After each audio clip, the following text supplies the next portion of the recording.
रहे हैं लाइव 7। नमस्कार, लाइव 7 विशेष में आपका स्वागत है। मैं हूं ज्ञान रंजन। दोस्तों, झारखंड में किसका होगा राज तिलक, इस पर जनता ने अपना फैसला सुना दिया है। अब पाला चुनाव आयोग की कोर्ट में है। 23 नवंबर को मतगणना होगी और उसके बाद पता चलेगा कि झारखंड में क्या इंडिया गठबंधन की सरकार फिर से रिपीट हो रही है या फिर एनडीए की सरकार बनती है। लेकिन जनता को जो करना था वो काम पूरा कर दिया और आज अगर आप देखेंगे तो 67.59% वोटिंग जो है वो हुई है। यानी दूसरे चरण के लिए जो 38 विधानसभा की सीटों पर आज मतदान हुए उसमें 67.59% मतदान हुआ, जो कि 2-2.5% पहले चरण से ज्यादा है। अभी और आंकड़ा आना बाकी है। अब तक जो 5 बजे तक का एक जो अप्रॉक्स जारी किया गया परसेंटेज चुनाव आयोग के द्वारा, वो मैं आपको बता रहा हूं। धीरे धीरे वो कुछ परसेंटेज बढ़ते हैं, क्योंकि पूरा जब तक नहीं आता है तब तक इसे अप्रॉक्स ही कहा जाता है। लेकिन जो स्थिति इस बार भी देखने को मिली है, यानी दूसरे चरण के चुनाव में भी जो स्थिति देखने को मिली है, वो साफ तौर पर दिखा रहा है कि शहरी मतदाताओं का रुझान कम दिखा है।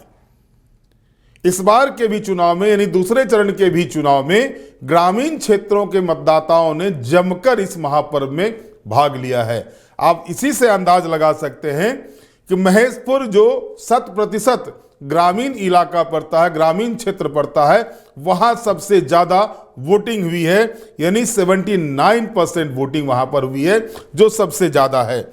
अगर आप पूरे तौर पर देखेंगे, एक एक विधानसभा को देखेंगे, तो आप पाएंगे कि ग्रामीण क्षेत्र जो है वो मतदान में आगे रहा है और खास करके महिला मतदाताओं की संख्या, महिला मतदाताओं ने जमकर इस महापर्व में भाग लिया है। आप अगर देखेंगे तो महेशपुर में 79.4%, नाला में 78.75%, सारठ में 77.94%, सिल्ली में 76.7%, मधुपुर में 75.72%, पाकुर में 75.05%, शिकारीपारा में 74.31%, जामताड़ा में 74.21%, लिट्टीपारा में 73.5%, गांडे में 72.83%, चंदनक्यारी में 72.13%, रामगढ़ में 71.98%, जामा में 71.27%, जरमुंडी में 71.22%, टुंडी में 71.12%, सिंदरी में 70.87%, डुमरी में 70.7%, दुमका में 70.39%, निरसा में 70.25%, खिजरी में 69.2%, गोड्डा में 68.39%, पोरैयाहाट में 68.35%, गोमिया में 67.68%, गिरिडीह में 67.12%, बरहेट में 66.13%, देवघर में 65.76%, बोरियो में 65.72%, राजमहल में 65.25%, महागामा में 65.11%, बगोदर में 64.99%, मांडू में 64.41%, बागमारा में 64.01%, बेरमो में 63.58%, धनवार में 60.87%, जमुआ में 60.6%, झरिया में 55.23%, धनबाद में 52.31% और बोकारो में 50.52%। यानी सबसे ज्यादा महेशपुर में 79.4% और सबसे कम बोकारो में 50.52%। और अगर आप शहरी क्षेत्र को देखेंगे, चाहे वो बोकारो हो, धनबाद हो, झरिया हो, सिंदरी हो, इन सारे सीटों को देखते हैं तो खास करके जो झरिया, धनबाद और बोकारो की सीटें, वहां पर मतदान प्रतिशत कम हुए हैं। अब दोस्तों सवाल ये उठता है कि चुनाव तो हो गए, मतदान तो हो गए, 23 नवंबर को रिजल्ट आने हैं। आखिर झारखंड की जनता किसके सिर पर पहनाने जा रही है ताज और किस पर गिरेगा गाज, ये मैं विश्लेषण आपके सामने रख रहा हूं। आप इसमें अगर आप पाएंगे तो जो इलाके ज्यादा, जो अमूमन राजनीतिक पंडितों के द्वारा ये कहा जाता है कि वोटिंग परसेंटेज जहां बढ़ता है वहां पर जो है so anti incumbency sitting MLA के ऊपर ज्यादा हावी होता है। लेकिन पिछले बार की तुलना में अगर आप देखेंगे जिन जिन जगहों पर वोटिंग परसेंटेज ज्यादा दिखाई दे रहे हैं वहां पर पिछले बार भी वोटिंग परसेंटेज अमूमन 1-2%, 3% का डिफरेंस था, यही रहा था। और अब स्थिति यह बन रही है कि संथाल में भारतीय जनता पार्टी के पास मात्र 4 सीटें हैं, एनडीए के पास पूरे तौर पर अगर देखेंगे तो मात्र 4 सीटें हैं। बाकी की 14 सीटें जो 18 विधानसभा में से हैं वो इंडिया गठबंधन के पास हैं। जाहिर तौर पर एंटी इनकम्बेंसी यहां पर इंडिया गठबंधन पे ज्यादा है, लेकिन स्थिति जो कही जा रही थी वो स्थिति इससे अलग है। क्योंकि अगर आप देखेंगे तो अगर भाजपा को 3-4 सीटें बढ़ती हुई दिख रही है तो 2 सीटें घटती हुई भी संथाल परगना में दिखाई दे रही है। अमूमन यही स्थिति जो है सो हजारीबाग जिला के सीटों में, गिरिडीह जिला के सीटों में, धनबाद जिला के सीटों में, बोकारो जिला के सीटों में भी दिखाई दे रही है। यानी जो सीटिंग एमएलए हैं उस पर खतरा ज्यादा दिखाई दे रहा है, कुछ एक सीटों को छोड़कर। तो ऐसे में जाहिर तौर पर जो है सो सीन जो है सो वो कुछ उलट हो सकते हैं। पहले चरण में भी मैंने आपको बताया था कि कोल्हान में जो है सो भाजपा को सेंधमारी करने में सफलता मिल गई है। कुछ ही सीटों पर सफलता मिली है, लेकिन सफलता मिली है। इस बार भी जो संथाल की सीटें हैं वहां पर जो है सो भाजपा कुछ सीटों पर सेंधमारी करने के जुगत में है और उसको सफलता भी मिलती हुई दिख रही है। लेकिन उनके जो सीटिंग एमएलए हैं उन पर भी तलवार लटके हुए हैं, उनके भी सीटिंग एमएलए पर तलवार लटके हुए हैं। तो यह दृश्य बन रहा है। सबसे स्पष्ट संकेत मिल रहा है गिरिडीह जिला की 6 सीटों पर, जहां पर जो आंकड़े आ रहे हैं उसमें कहा जा रहा है कि 4-2 या 3-3 का तो होना तय है। ऐसे में अगर 3-3 भी होता है तो इंडिया गठबंधन को नुकसान होता दिखता है और 4-2 होता है तो ज्यादा नुकसान होता इंडिया गठबंधन को दिखाई दे रहा है। ओवरऑल अगर आप देखेंगे तो पूरे 38 सीटों पर दोनों ही गठबंधन के बीच कांटे की टक्कर दिखाई दे रही है। कुछ सीटों पर टाइगर जयराम महतो ने दोनों गठबंधन को परेशान कर रखा है। इसमें सिर्फ ऐसा नहीं है कि आजसू भाजपा को ही परेशान किया है, परेशान जो है सो दोनों ही गठबंधन को जयराम महतो ने कर रखा है। गिरिडीह जिला के 6 सीटों पर भाजपा को फायदा होता हुआ दिख रहा है। अब कितने सीटों का फायदा होगा ये तो चुनाव परिणाम बताएंगे, लेकिन ओवरऑल जो देखा गया जो 6 सीटें हैं गिरिडीह जिला के अंतर्गत उसमें भाजपा को फायदा पिछले चुनाव की तुलना में फायदा होता हुआ दिख रहा है। संथाल में भी पिछले चुनाव के मुकाबले भाजपा की सीटें बढ़ने की आसार हैं, लेकिन 4 सीटिंग सीट में से 2 पर गाज गिरने के स्पष्ट संकेत मिल रहे हैं। ये जो चुनावी रुझान आ रहे हैं उसमें भाजपा के पास जो 4 सीटें हैं उसमें से संथाल में 2 सीटों पर भाजपा के 2 सीटों पर गाज गिरने के संकेत मिल रहे हैं। इसके बाद आगे बढ़ते हैं। धनबाद जिला में तो इंडिया गठबंधन को बढ़त मिलने के आसार दिखाई दे रहे हैं, क्योंकि यहां पर एंटी इनकम्बेंसी सबसे ज्यादा अगर हावी है तो वो एनडीए के विधायकों के ऊपर, क्योंकि ज्यादा विधायक एनडीए के ही हैं। तो यहां पर जो है धनबाद जिला में कुछ नया कर सकता है इंडिया गठबंधन, इससे इनकार नहीं किया जा सकता है। बोकारो जिला की सीटों पर 50-50 की स्थिति बनी हुई है। वहां पर जो है सो ज्यादा ना किसी को फायदा हो रहा है और ना ही ज्यादा किसी को नुकसान होता हुआ दिख रहा है। हजारीबाग और रामगढ़ जिला की सीटों पर भी कुछ नया होता नहीं दिख रहा है, लेकिन आपको पता है कि मांडू में जो पिछले मर्तबा भाजपा के कैंडिडेट जीते थे वो इस बार कांग्रेस के कैंडिडेट हैं और भाजपा ने वहां पर मांडू में आसू को दिया है और वहां पर जयराम महतो का भी कैंडिडेट है और तीनों ही एक ही जाति से आते हैं, तो वहां पर मुकाबला रोमांचक हो गया है। इसके बाद अगर हम बात करते हैं रामगढ़ सीट पर, तो रामगढ़ सीट पर भी जयराम महतो त्रिकोण बनाने में सफल हो गए हैं, लेकिन किसके पाले में जाता है, क्या सुनीता चौधरी जीतती है या ममता देवी जीतती है या जेएलकेएम के उम्मीदवार जीतते हैं, ये 23 नवंबर को पता चल जाएगा। खिजरी में भाजपा की वापसी के संकेत पूरे तौर पर मिल रहे हैं। खिजरी विधानसभा क्षेत्र में भी कांग्रेस पार्टी के विधायक हैं, वहां पर भाजपा को बढ़त मिलता हुआ पूरे तौर पर दिखाई दे रहा है और सिल्ली में सुदेश की बढ़त बरकरार रहने की उम्मीद की जा सकती है। यहां पर भी अगर आप देखेंगे सिल्ली में भी तो 3 महतो जाति के प्रत्याशियों के बीच जो है सो लड़ाई है। सुदेश महतो, अमित महतो और देवेंद्र नाथ महतो को। देवेंद्र नाथ महतो ने लोकसभा चुनाव में सेकेंड पोजीशन ला करके सबको चौंका दिया था और इसके बाद से ही उम्मीद लगाई जा रही थी कि वो विधानसभा का चुनाव लड़ेंगे, लड़ भी रहे हैं। लेकिन स्थिति ये हो रही है कि जेल केम त्रिकोण तो बनाता हुआ दिख रहा है, लेकिन प्रबंधन के मामले में जेल केम फिसलता नजर आया और इसके कारण से जो है सो पूरे तौर पर जो एक सीन बना था जेल केम को लेकर के कि जेल केम जो है सो इस बार कुछ ज्यादा बड़ा विस्फोट करने जा रहा है, वैसा दृश्य दिखाई नहीं पड़ रहा है। वहीं अगर आप दिग्गजों की बात करते हैं, क्योंकि इस चुनाव में कई दिग्गज मैदान में है, मुख्यमंत्री हेमंत सोरेन हैं, कल्पना सोरेन हैं, बाबूलाल मरांडी हैं, अमर कुमार बावरी हैं, सुदेश कुमार महतो हैं, विनोद सिंह हैं, उसके अलावा आप देखेंगे प्रदीप यादव हैं, दीपिका पांडे सिंह हैं, इरफान अंसारी हैं, हाफिजुल हसन हैं, बेबी देवी हैं, कई दिग्गज इस चुनाव में मैदान में हैं।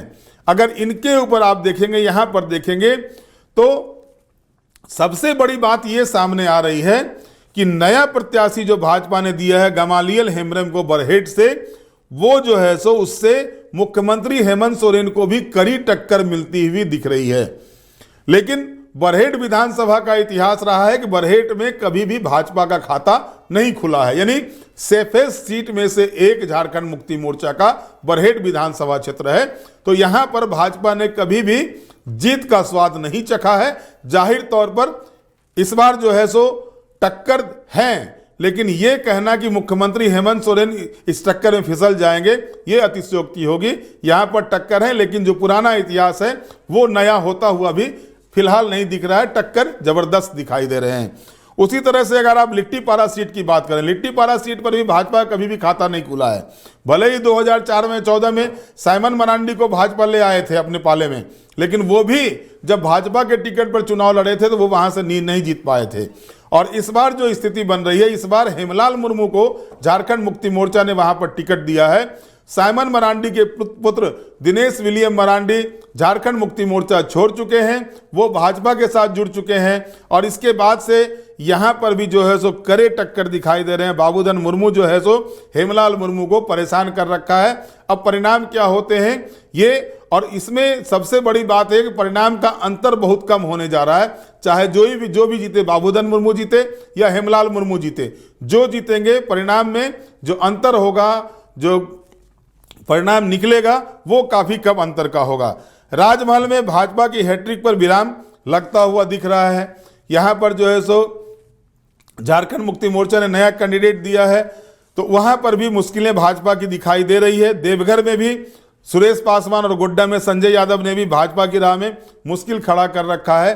अब देखना, क्योंकि पिछले चुनाव में अगर आप देखेंगे देवघर में 2400 कुछ वोट से सुरेश पासवान चुनाव हारे थे और गोड्डा में संजय यादव 4000 कुछ वोटों से चुनाव हारे थे।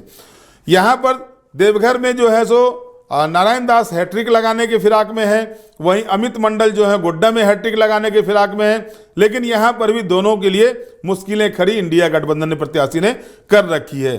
जरमुंडी में बादल पत्रलेख के लिए जो है सो देवेंद्र कुंवर ने पूरी तरह से कह सकते हैं एक तरह से राह में रोड़ा अटका दिया है। देवेंद्र कुंवर ने राह में रोड़ा बादल पत्रलेख के लिए अटकाया है।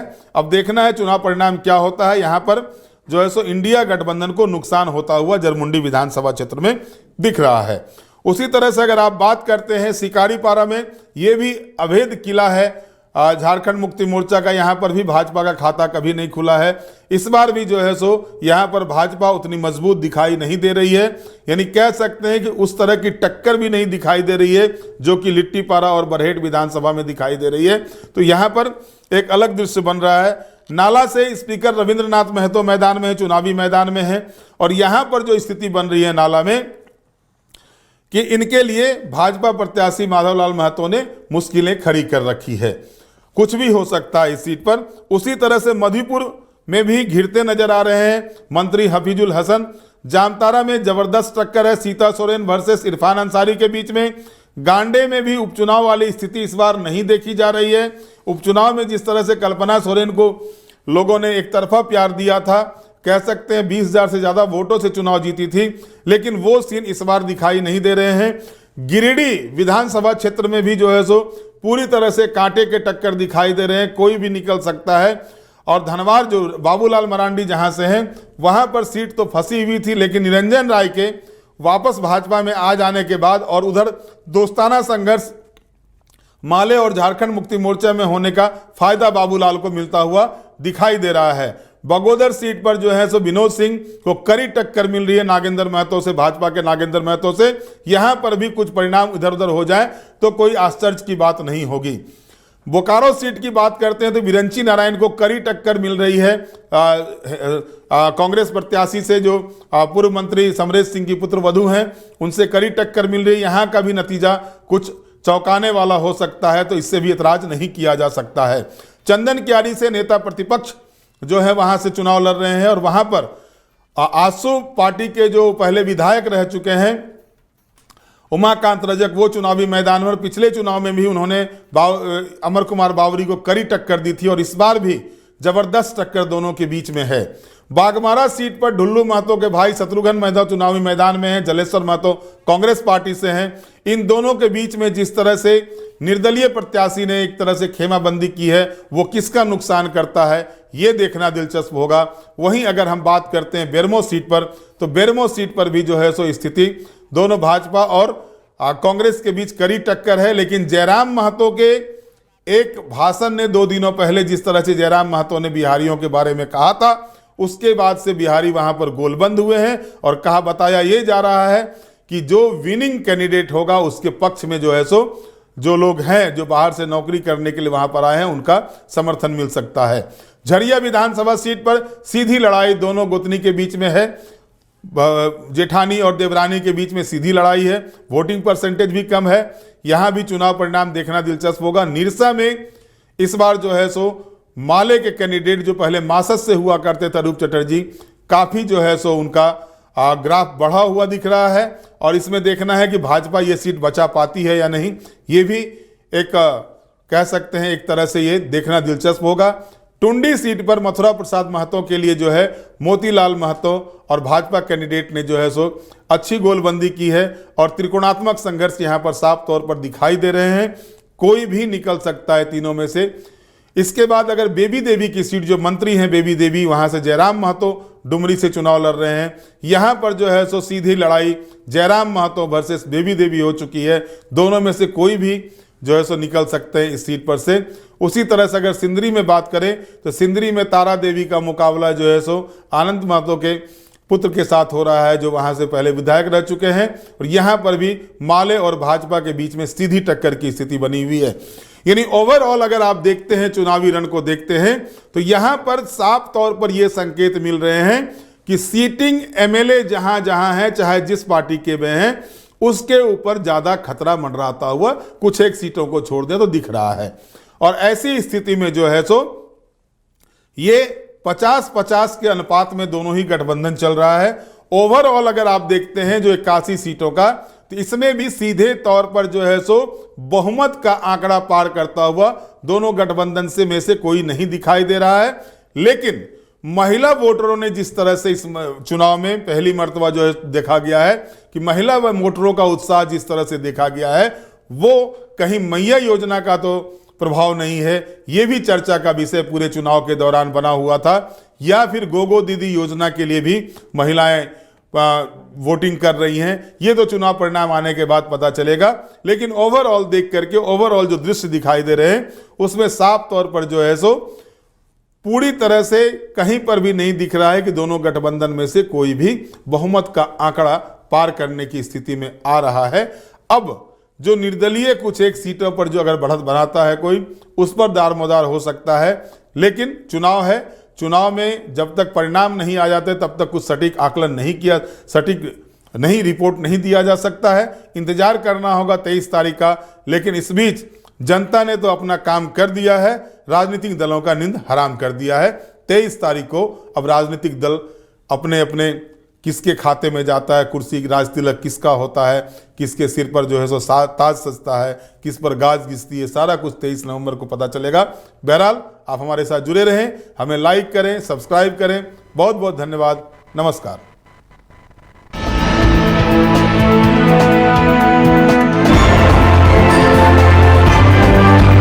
आप देख रहे हैं लाइव 7।